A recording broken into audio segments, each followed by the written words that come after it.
everyone, welcome back. In this session, we would be solving 3 coding problems so that you can practice for the upcoming Biovisit Tournament 10.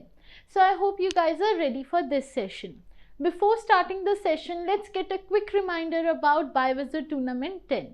So basically, Biovisit Tournament is an exclusive tournament for all the school students. In this tournament, you need to showcase your coding skills and knowledge, and you can win exciting prizes. In this tournament, you need to solve 3 coding questions that are in total of 300 marks, while you need to solve 20 MCQ questions that are in total of 100 marks. Now the 20 MCQ questions are divided into 2 parts. 10 MCQ questions are of computer science related, while 10 MCQ questions are of aptitude and reasoning. So in total the exam is of 400 marks and the total duration is 90 minutes. So guys, do not miss out this opportunity and register now. The registration link is in the description. Now without any further delay, let's start with today's session. Now where to find the problems that we need to solve? First I will show you that and then we would solve the problems one by one. So let's start. In the description, you can find the link to the practice portal. Okay, you can find a link to this portal. After coming to this portal, you need to click on this search button over here. Let me highlight it. So basically आपको इस search button पे click करके जो भी problems मैं आज solve कर रही हूँ आप उनका नाम टाइप करके उस प्रॉब्लम को सॉल्व कर सकते हैं. So this search button, you need to click here and type the name of the problem that I am solving today, and then you would able to find the problem and then you can solve it. So I hope this is clear to everyone. The link for the practice portal is present in the description. Now let's start with the first problem. Let me go to the first problem. Okay, here is the first problem. Let's read the statement. Longest distinct characters in string. That's the name of the first problem. So you can go to the practice portal, type this name, and then you can choose this problem to solve. Now let's read the statement. Given a string S, find the length of the longest substring with all distinct characters. तो मेरे पास एक string है. उस string के अंदर मुझे एक ऐसी सबस्ट्रिंग ढूंढनी है जिसमें कोई भी कैरेक्टर रिपीट ना हो रहा हो, मतलब हर एक कैरेक्टर डिस्टिंक्ट हो. चलिए इसको समझने के लिए एक एग्जांपल लेते हैं. Late me scroll down a little bit. चलिए एग्जांपल में मेरे पास ये स्ट्रिंग है गीक्स फॉर गीक्स. ठीक है, अब मुझे इसमें एक ऐसी स्ट्रिंग को ढूंढना है जिसमें कोई भी कैरेक्टर रिपीट ना हो रहा हो. राइट, अब यहाँ पे आप ध्यान से देखिए, इसको मैं कैपिटल लिख लेती हूँ, गीक्स फॉर गीक्स. राइट, अब आप इस स्ट्रिंग को ध्यान से देखिए. इस स्ट्रिंग में अगर मैं यहाँ से स्टार्ट करूंगी तो यहाँ पे ई रिपीट हो गया. राइट, तो मतलब मैं फर्स्ट 2 कैरेक्टर्स तो कंसिडर कर ही नहीं सकती. राइट, क्योंकि अगर मैंने फर्स्ट 2 कैरेक्टर्स को कंसिडर करके अपनी सब स्ट्रिंग को स्टार्ट करा तो ई की वजह से रिपीटिशन आ जाएगी. Right, so we need to focus on that. Okay, अब चलिए मैं इनको इग्नोर मार के आगे बढ़ती हूँ. ई के एस, अभी तक कोई कैरेक्टर रिपीट नहीं हुआ है. राइट, उसके बाद एफ ओ आर, अगेन कोई कैरेक्टर यहाँ तक रिपीट नहीं हुआ है. उसके बाद जी. ठीक है, जैसे मैं जी तक आई अभी तक कोई कैरेक्टर रिपीट नहीं हुआ है, बट यहाँ पे देखिए यहाँ पे ई आ गया और मेरे पास एक ई तो पहले से ही है. तो मैं सिर्फ अगर जी पे स्टॉप हो जाऊं तो मुझे एक ऐसी सबस्ट्रिंग मिलेगी जो यूनिक है. तो बेसिकली इसका आउटपुट क्या होगा, E K S F O R G तक, क्योंकि यही वो सबस्ट्रिंग है जहां पे सबसे ज्यादा डिस्टिंक्ट कैरेक्टर्स में अवेल कर पा रही हूँ. वरना अगर मैंने इससे अलग कोई सबस्ट्रिंग क्रिएट करने की कोशिश करी, या तो वो लंबी नहीं होगी, उसकी लेंथ लॉन्गेस्ट नहीं होगी, या फिर उसमें कैरेक्टर्स रिपीट हो जाएंगे. So I hope this is clear to you how I got this answer. Let's understand this problem once more using another example. So let me scroll down just 1 minute. Okay, अब यहाँ पे ध्यान से देखिए, यहाँ पे है ए ए ए. अब इसमें मैं कुछ भी करूँ, लॉन्गेस्ट सबस्ट्रिंग तो सिर्फ एक ही बन पाएगी ना, ए वाली. क्यों? क्योंकि इसमें रिपीटिशन हो ही रही है, तो मैं सिर्फ एक ए को कंसिडर करके उसे अपनी सबस्ट्रिंग डिक्लेयर कर सकती हूँ. क्योंकि अगर मैंने एक ए से ज्यादा कंसिडर करा तो रिपीटिशन आ रही है. तो इसका आउटपुट क्या होगा, इसका आउटपुट होगा 1. I hope the question is clear to you. Now I would be coding the answer in Python, but it is your choice. You can choose any programming language and do the code. So let's start. Give me 1 minute. Let me start from here. Let me press enter. Okay, so let's start. मैं यहाँ पे code कर रही हूँ, late me just drag it a little bit here. Okay, so let's start. Okay, चलिए सबसे पहले मैं क्या करूँगी, सबसे पहले मैं एक m वेरिएबल डिक्लेयर कर रही हूँ जिसकी इनिशियल वैल्यू मैं कह रही हूँ 0 है. ठीक है, इसकी इनिशियल वैल्यू 0 है. अब मैं एक फॉर लूप लगा रही हूँ जो मेरी पूरी स्ट्रिंग को ट्रैवर्स करेगी. ठीक है, so for i in range. ठीक है, फॉर i इन रेंज, और कहाँ तक जाना है, इसने जाना है मेरी पूरी स्ट्रिंग के एंड तक. So length of s, right. उसके बाद फॉर लूप को स्टार्ट करते हैं. अब मैंने एक c ले लिया जिसकी वैल्यू अगेन 0 है. ठीक है, एंटर. अब मैं एक और, देखो मुझे एक सबस्ट्रिंग ढूंढनी है जिसमें सारे यूनिक कैरेक्टर्स है, राइट. तो मैं एक और फॉर लूप इसमें लगा रही हूँ, मतलब एक इनर फॉर लूप. सो यहाँ पे आएगी फॉर j इन रेंज. ठीक है, j इन रेंज, और j की रेंज कहाँ से है, i से स्टार्ट होगी, और मैं कहाँ तक जाऊंगी, मैं एक ऐसे कैरेक्टर तक जाऊंगी जहां तक मुझे यूनिक अल्फाबेट्स मिल रहे हैं, यूनिक कैरेक्टर्स मिल रहे हैं. सो i comma length of s. ठीक है, तो ये फॉर लूप स्टार्ट होगी i से और जाएगी कहाँ तक, एंड तक ही. एंड वहां पे इसका हो जाएगा जहां पे मेरे यूनिक कैरेक्टर्स मुझे मिलने बंद हो गए, राइट. एंटर. आगे बढ़ते हैं. इफ s में जो i की वैल्यू है, जो i की वैल्यू है वो ऑलरेडी है इन l. ठीक है, i की जो वैल्यू है अगर वो ऑलरेडी है l में, let me declare a list. Okay, let me declare a empty list over here, क्योंकि मैं इस लिस्ट में चेक करूंगी डिस्टिंक्ट कैरेक्टर्स. ठीक है, मैं एक एक कैरेक्टर जो मेरे पास आएगा वो इस लिस्ट में डालती रहूंगी, और अगर मुझे कोई भी कैरेक्टर रिपीट होता हुआ मिल गया लिस्ट में, मैं वहीं रुक जाऊंगी, राइट. That's the criteria. मुझे एक ऐसी सबस्ट्रिंग चाहिए जिसमें रिपीटिशन ना हो, राइट. So let's move. अगर मेरे को एक ऐसा कैरेक्टर मिला है जो पहले से ही लिस्ट में है, तो मुझे क्या करना है, तो मुझे वहीं पे ब्रेक करना है. मैं आगे नहीं बढ़ूंगी. क्यों नहीं बढ़ूंगी, क्योंकि रिपीटिशन आ गई, मतलब मेरी सबस्ट्रिंग को वहीं रुकना है. ठीक है, तो मैं यहाँ चेक कर रही हूँ, अगर जो कैरेक्टर मुझे अभी मिल रहा है जिस पोजीशन पे, अगर वो ऑलरेडी मेरी इस एम्प्टी लिस्ट में है, तो मतलब रिपीटिशन आ रही है और मुझे यहीं स्टॉप हो जाना है, right. So that is why break. उसके बाद एल्स कंडीशन डालते हैं. एल्स अगर ऐसा नहीं है, ऐसा नहीं है और मुझे यूनिक कैरेक्टर मिल रहा है, तो मुझे क्या करना है, तो मुझे करना है उसे L में ऐड. अगर मुझे यूनिक कैरेक्टर मिला तो मैं उसे ऐड करूंगी इन L. Okay, now let's move forward. Okay, let's move forward. Enter. और हर एक बार मैं काउंट की वैल्यू को इंक्रीज करूंगी 1 से. क्यों, क्योंकि काउंट ही तो रिजल्ट है, राइट. काउंट में मैं वो नंबर स्टोर कर रही हूँ कि कितनी बड़ी मेरी सबस्ट्रिंग होती जा रही है, right. So count is the result that I need to return with, right. So let's continue. Enter, backspace, backspace, m equal to, but ऐसा भी हो सकता है कि मुझे कोई सबस्ट्रिंग मिले ही ना, राइट. तो मेरे को कंपेयर करना पड़ेगा. वैसे एक सबस्ट्रिंग तो मिल जाएगी जिसमें डिस्टिंक्ट कैरेक्टर्स हो, तो मैं कंपेयर करूंगी या तो 0 या तो जो भी मैक्सिमम वैल्यू आ रही है c या m में से, राइट. m 0 ही है और c में ऑब्वियसली हमें मैक्सिमम वैल्यू मिलेगी, तो मैं उसके साथ रिटर्न करूंगी. So max circular brackets m comma c. Enter. Return with what, return with the value of m. So I hope this is clear to you, but we need to check if it is correct or not. So let's click on compile and run. So let's wait while it is getting compiled. Okay, so the compilation is complete और मेरा यहाँ पे result कहीं ना कहीं गलत हो रहा है, क्योंकि जो मेरा आउटपुट है वो एक्सपेक्टेड आउटपुट से मैच नहीं कर रहा है. So let's see where we have made a mistake. Okay, so let me check.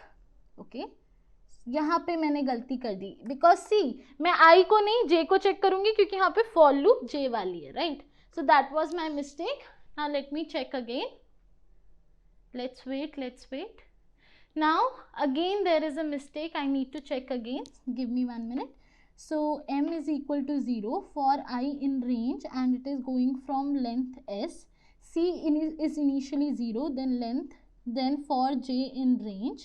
Then I am going from I to length of s. Then if sj in L, then I am breaking, else L dot append, then plus equal to 1. Then it, okay, so I made a mistake over here. This should be over here and then it should return, right.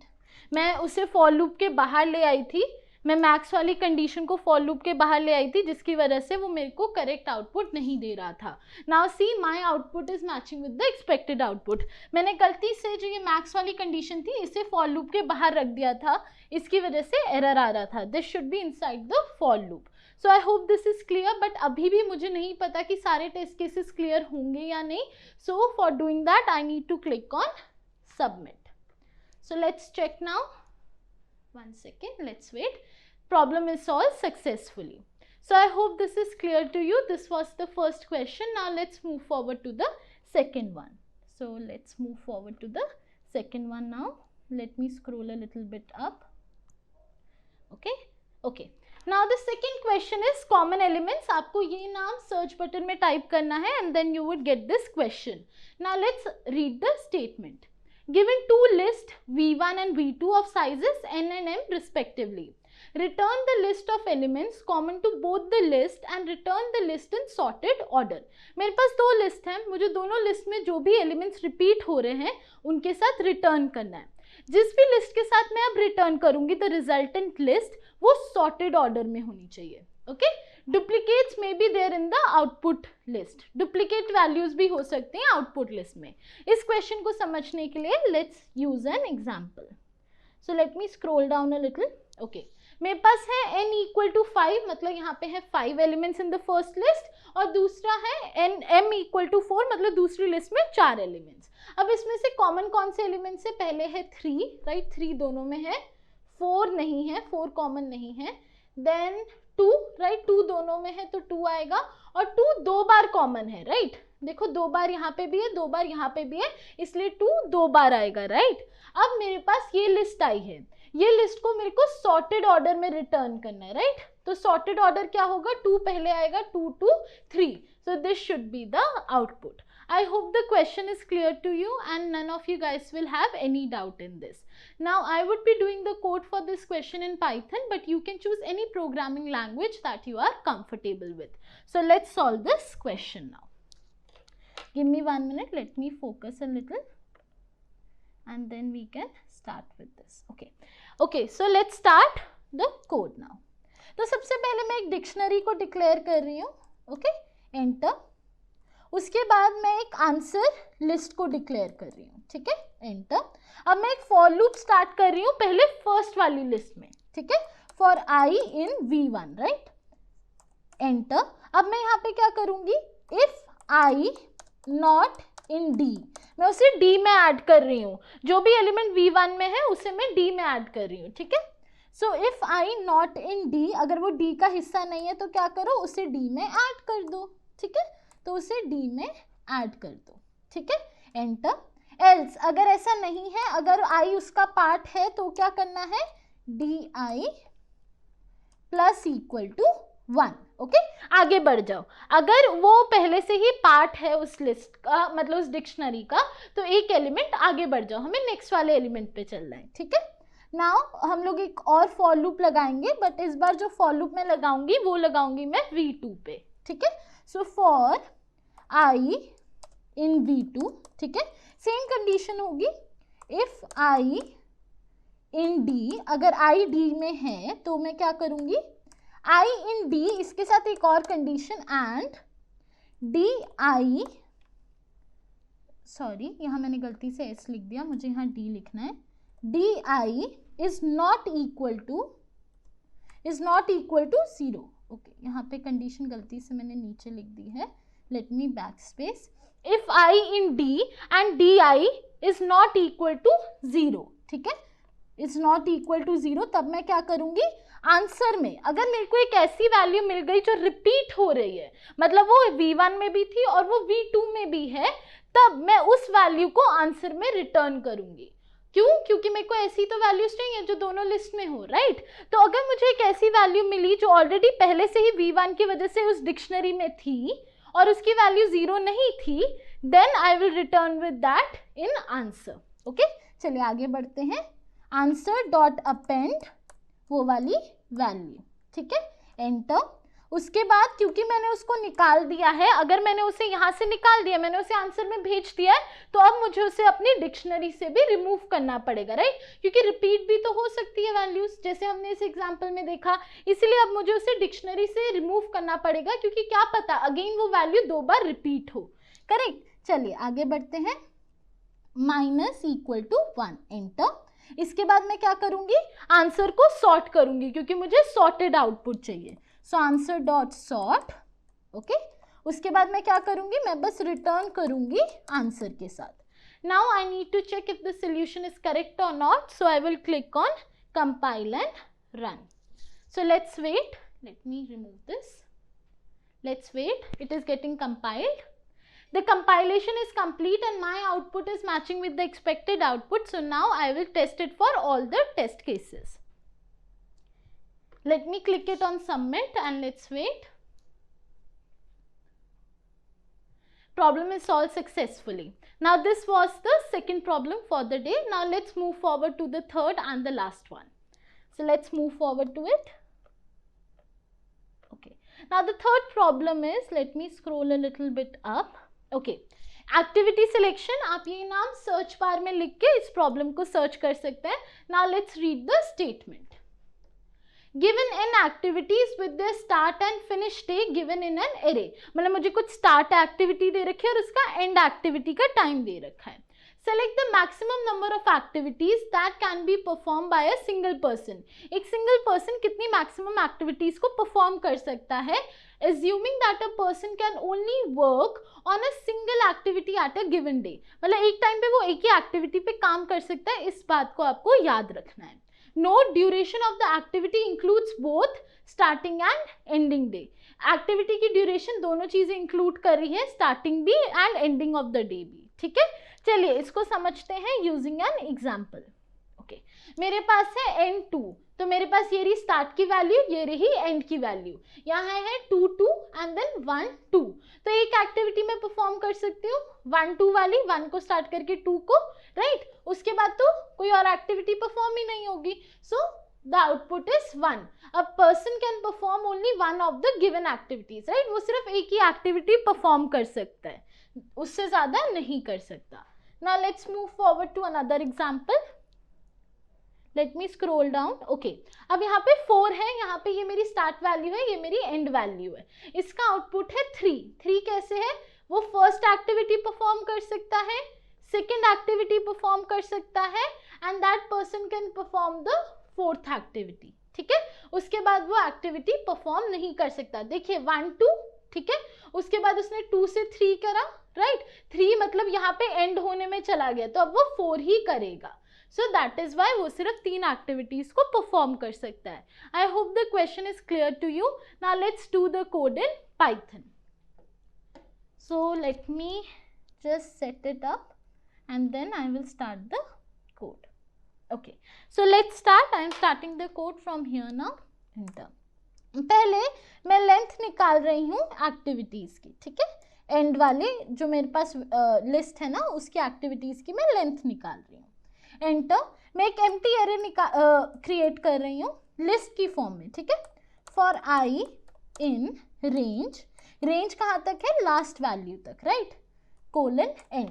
Range कहाँ तक है, range है and के last length तक. ठीक है, जो भी एंड की लेंथ है उस तक रेंज की एंडिंग वैल्यू है. ठीक है, चलिए आगे बढ़ते हैं. इसके बाद नेक्स्ट क्या है, इसके बाद के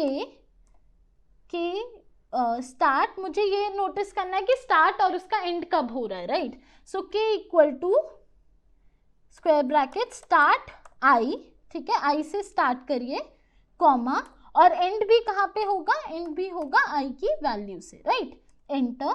उसके बाद एरे में मैं अपेंड करती जाऊंगी. देखो मैं क्या कर रही हूँ, मैं के में वो एक्टिविटीज डाल रही हूँ जो स्टार्ट भी हो पा रही हैं एंड भी हो पा रही हैं, और वो एक्टिविटीज को मैं एरे में ऐड कर रही हूँ. जो एक्टिविटी स्टार्ट भी हुई एंड भी हुई उसे मैं एरे में ऐड करती जा रही हूँ, ताकि एंड में मैं एरे की लेंथ के साथ रिटर्न कर सकूँ. ठीक है, so array dot append, circular brackets में आएगा के, enter.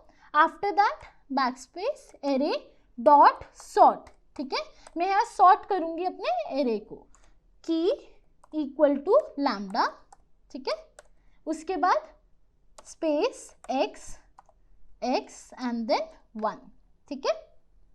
Late me move forward and let me check, यहाँ पे मैंने स्पेलिंग मिस्टेक करी है, लेट मी करेक्ट दैट, ठीक है। Array dot sort key equal to lambda x equal to x1 then enter, okay.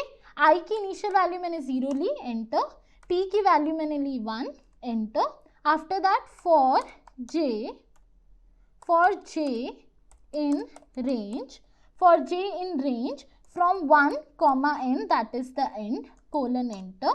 After that if, अब मैं if condition से check कर रही हूँ, if array that is at j and 0 is greater than array at I and array at 1, तब हम क्या करेंगे, enter। तब मैं p प्लस इक्वल टू 1 करूँगी, enter, and i equal to j करूँगी, एंटर। और फाइनली मैं रिटर्न किस वैल्यू के साथ करूँगी, रिटर्न में करूँगी p की वैल्यू के साथ, ठीक है। But I need to check if it is correct और not, so for checking it I will click on compile and run.